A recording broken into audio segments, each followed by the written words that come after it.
It's just try to reconstruct your reality. They like to call it their reality because they know their reality is not based on reality. Their reality is a reconstruction and almost like fairy tale like ways of trying to maintain and cope with reality.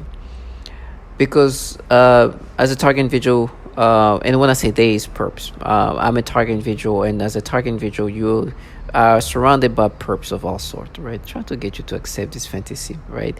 And there's a lot of disorientation in order to kind of make you accept this BS, right? Right now, for example, as I'm prepping to talk about what they manipulated and how delusional these people want me to be, and to make me think I'm hearing somebody dropping the keys, making noise campaign, which is a way to distort and disorient reality and try to come up with ways to disturb me while I'm describing the reality they try to create, right? So for example, you see this is a picture of I would call it old friend somewhat, with his son, and they've been creating stories, right? Not too long ago, they just made me imagine, because I'm a target individual who is dealing with the V2K. V2K is the voice to skull technology, where it's not only V2K but also synthetic telepathy, where they do these things where they can take over your mind and kind of manipulate you to experience any stream of thoughts and make you experience any thoughts, memories, reactions, stimulations, whatever they want. And it's full control of the human body and mind, and it's completely crazy. And but with that, with me, it's accompanied by gang stalking and noise campaign, and there's a lot of perps around you and your surrounding try to make you accept this false reality. And this is non-stop. It's 24/7. They try to fragilize you and make you acceptive of things that falsify. With me, the reason why I make videos is because it actually helps me to put things in perspective. But I do see some of these perps, and when they try to do with this little gimmicky fantasy ways of acting around me, it's just like, look at me. Do you think I'm letting you live your fantasy? Do you think I'm gonna ever be like, I don't know what you guys are part of and what you guys do? They of course know that. They come in every shape and form and try to make me subscriptive to the manipulation. So for example, if this moment here with this picture you see here, this is a friend with his child. I don't even know if I should call it an old friend or somebody who consider at some point of somewhat friend, maybe not a close friend, but we're somewhat friends. And not too long ago, they made me imagine some disturbing sexual thoughts about his child. And it's nasty, but it's the things they've been doing to me 24/7. And the reason why they did this is because they are trying to paint a false reality. Now, the reason why I call them old friend, or somewhat a friend, but not really a friend, like a friend, but I think that we're friends, but we hung up, we partied together, but at the same time there was like a little bit of difference between me and this friend. My friend at the time, I guess I would call him my friend. He was more of a person who lived like we were younger, so at that point we're not all like the most mature, and I think he was at the stage of his life where he lived a more like less square like life. He was part of a gang, he was like getting into fights, he was but also a very smart guy, right? Versus me, I was very much a square, right? Definitely not the kind of person that make myself involved in like street life, right?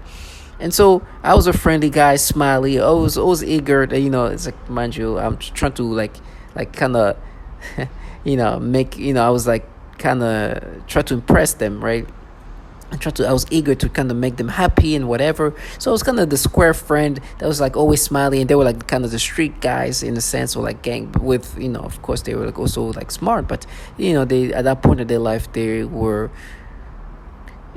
doing things that I wouldn't do. I was very much a square. And I remember there was a lot of like subtle like things they would say to try to make me think that to let me know that they think I was gay, thinking that I was gay, or letting me know that they thought I had some, perhaps I was somewhat, there was some gayness, and there's nothing wrong with that, but that was not the case. I guess it's just because the friendliness is not something in their circle that was something they used to, right? People were supposed to be cool, tough, and always smiling and always like, you know goofy and whatnot, and I was that, and not that friend. So, I get the hint that they always kind of thought I was gayish or gay, whatnot. And so, these things, now the story they're trying to come up with. I remember when I think it was the birthday of one of our actual friend, like a close friend, right? And I'm saying that there's somebody with VRV2K, they're making noise campaign and pounding.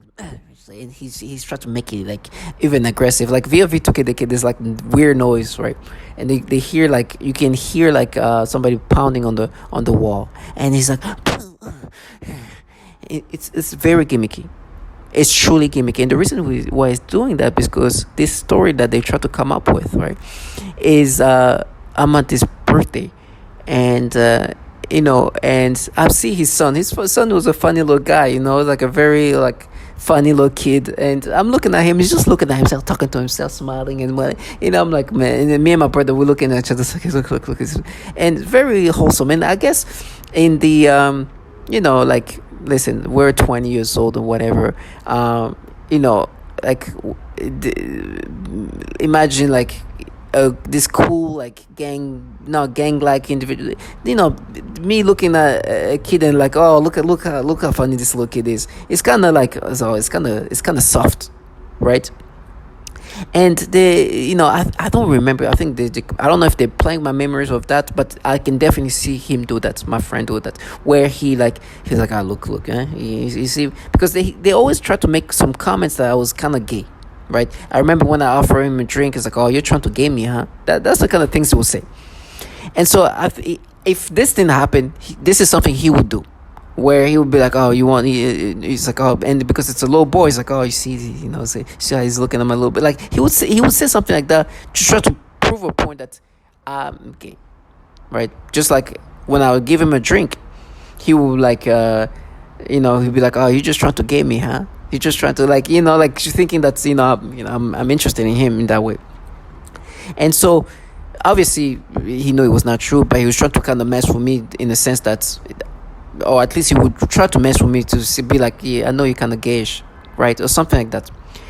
But I don't know if that really happened, but I won't be surprised if he did that, because he's the kind of person who would try to make a point of try to make it seem like to try to give a certain point of like, yeah, it's kind of gay, it's kind of it's a little on the sweet side, like he would say something like that, right? And so now they try to change. It's like, no, all along we knew that you're a predator. We wanted this little kid. It was like so nasty. And to the point where the one thing he actually really happened is like, his kid was eating, and he was having difficulty eating. It was like typical kids, picky eater. And it was me and my brother. My brother is much bigger than me, and I remember him saying like, if you eat your food, you're gonna go home with my brother, which, let's just say, there's a nickname that my brother, they gave him because he was big, right? It's like, you're gonna go with the big guy here, and they're gonna take you home, right? And we both look at it, it's like, oh, if you don't eat that, we're gonna take you, we're gonna take you home. And it's like, oh, the kids start eating, typical things to make kids eat, right? But in my brain, they try to say, you see, that's proof, you were like a predator. They knew that, so they're like, that's why he said that. I'm like, delusional stuff. Delusional stories and fantasies. It's funny because later on there was like a big birthday party for the son, but this time it was like, I think it was like 5 years old. I remember going to that party. Everybody like, oh, all the kids were there, like, and it's just the stories they try to come up to paint you in this fantasy land, in this story land, these BS stories, to try to get you to accept these things. Because what happens is they're gonna slander you at some point when you when you are a target visual. But right now they try to make it seem like, you see, they wanted you away from stupidity. This is trash. This is the kind of things I have to deal with. Reality is just being removed, and they call it their reality. Their reality is a falsified thing, where these people's reality is actually they work for pedophiles. These people work for entities that have problem with pedophilia, and these people now manipulate me to experience disgusting things. For example, this kid, they made me imagine some disturbing sexual acts with this kid. and try to disorient you in every way possible. Distort reality, and of course, extremely deceiving of your memories and manipulate the narrative of memories to change reality. I'll call it, I guess, the triple D's: disorienting, distorting, and deceiving, to try to create